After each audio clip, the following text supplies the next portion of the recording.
Hai guys, hari ni aku nak kongsi dengan korang cara macam mana nak tukar coolant dekat motor korang. Dan video ni khas untuk owner KLX dan DTracker 250.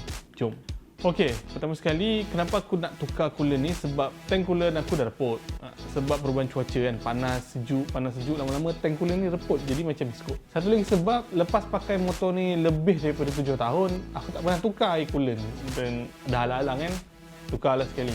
Okey, sebelum kita mula, korang perlu beberapa barang. Pertama sekali, air coolant baru. Untuk air coolant baru, aku pilih untuk guna coolant daripada engine ice dengan kapasiti sebesar 1.89 liter. Berdasarkan review aku tengok coolant ni antara the best. So, aku pilih coolant ni lah. Nanti bila dah lepas isi dari radiator, akan tinggal suku daripada apa yang ada. So, nanti mungkin boleh top up kalau kurang. Kedua, korang perlukan tool untuk buka body, coolant tank dengan coolant screw lah, obviously. Antara tool yang anda perlu ada adalah skru mata Phillips, spanner, ratchet, bekas air untuk tampung air coolant lama, dan last sekali adalah air bertapis untuk bersihkan radiator motor korang. Jangan lupa bersihkan sekali radiator dan tank coolant. Okay, untuk motor aku, sebabkan aku perlu tukar tangki baru untuk coolant, first step aku buka adalah body side belakang, cover belah kiri. Nak buka dia senang je. Mula-mula buka hose dengan tank ni, ada dua skru yang ikat tank ni tapi anda perlu berhati-hati kerana skru di atas dan di bawah adalah berbeza. Atas ada panjang sikit, bawah ni pendek sikit. Jadi anda jangan tertukarlah dekat situ. Okay, cuba tengok ni keadaan coolant lama. Bila tekan sikit, habis pecah macam biskut. Okey, untuk next step, letakkan bekas kosong di bawah motor anda untuk tampung air coolant lama yang ada di dalam radiator. Kemudian apa yang anda perlu buat, anda buka nut kecil di bahagian bawah enjin. Okey, nut ni terletak dekat bawah lingkaran macam siput ni. Lepas tu air coolant lama akan mula mengalir. Kemudian buka pula side panel bahagian depan kanan motor korang.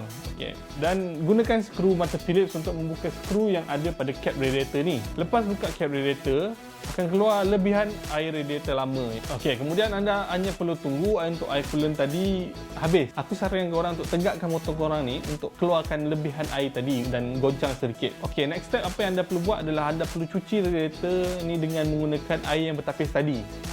Cuma tuangkan saja dan make sure air yang keluar jernih, dan jangan lupa basuh juga tank coolant anda yang di belakang untuk membuang semua benda kotor atau benda asing yang tak patut ada di dalamnya lah. Okey, kemudian bila dah habis, dah kering, dah habis, dah tak ada air keluar, tutup kembali nut tu di bawah untuk mengisi coolant baru.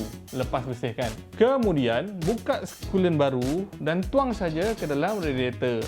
Make sure korang dah skru bawah tadi, korang dah tutup semua benda lah, dan tunggu sampai dia masuk semua kluk, dia akan ada bunyi lah sikit-sikit. Anda juga perlu menambah air coolant ini ke dalam tangki di belakang anda kalau anda dah kosong lah kan. Dan last sekali, tutup balik coolant, skru balik coolant ni, pasang side panel dan selesai. Senang kan?